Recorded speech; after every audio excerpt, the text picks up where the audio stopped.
ex-British spy who compiled Trump-Russia dossier, could face criminal investigation. Former MI6 spy Christopher Steele could be dragged into a criminal investigation after two top U.S. senators urged FBI Director Christopher Wray and U.S. Deputy Attorney General Rod Rosenstein to investigate the dossier writer.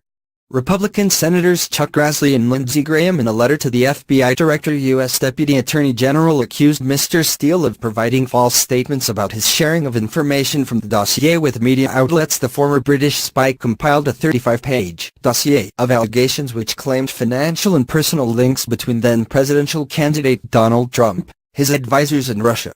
Moscow and President Trump have repeatedly denied any collusion.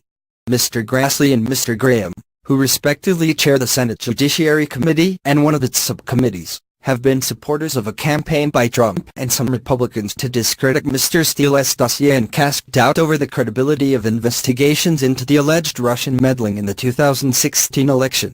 In the letter released by the senators, the pair do not identify anyone to whom they believed Mr. Steele led, nor do they identify any news outlet. However, it makes reference to a top-secret memo that they said relates to certain communications between Christopher Steele and multiple U.S. news outlets regarding the dossier.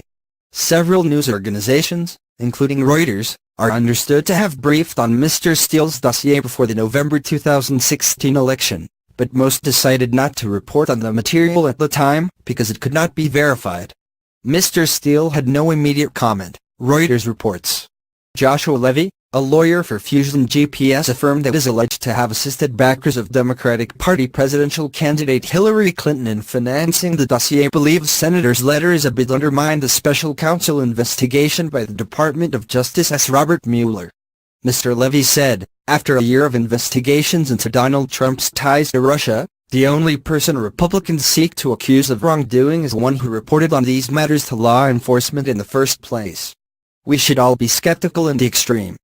Democrat Senator Richard Blumenthal has also criticized the Republicans' letter, adding, "This action was taken without any bipartisan cooperation, or even consultation." These vaguely stated, secret allegations seem designed more to distract attention from the priority issues for investigation, and discredit the FBI and other law enforcement. The Democratic senator said it was indisputable fact that the probe of Russian meddling in the election and any possible Trump campaign role was triggered by information completely independent from the dossier. Congressional panels, including the Senate Intelligence Committee, have also been investigating the allegations into Russian meddling. Two Trump campaign associates, former National Security Advisor Michael Flynn and aide George Papadopoulos, have pleaded guilty to lying to the FBI in Mueller's probe. The news comes as a new explosive book about the U.S. president by Michael Wolff has hit the shelves, sparking outrage from Trump, who has threatened legal action. Excerpts from Fire and Fury, Inside the Trump White House, reveal unflattering descriptions of Trump's character and shocking claims about the president's strategy during his electoral campaign. Also, according to the book, which Mr. Wolff claims to be based on nearly 200 interviews with White House staff, Trump and his team had no intention of winning the election and had run simply as a branding exercise before accidentally winning against Democrat Hillary Clinton. Following news of the book release, Donald Trump wrote on Twitter, "I authorized zero access to White House. Actually turned him down many times for author of phony book. I never spoke to him for book. Full of lies, misrepresentations and sources that don't exist. Look at this guy's past and watch what happens to him and Sloppy Steve."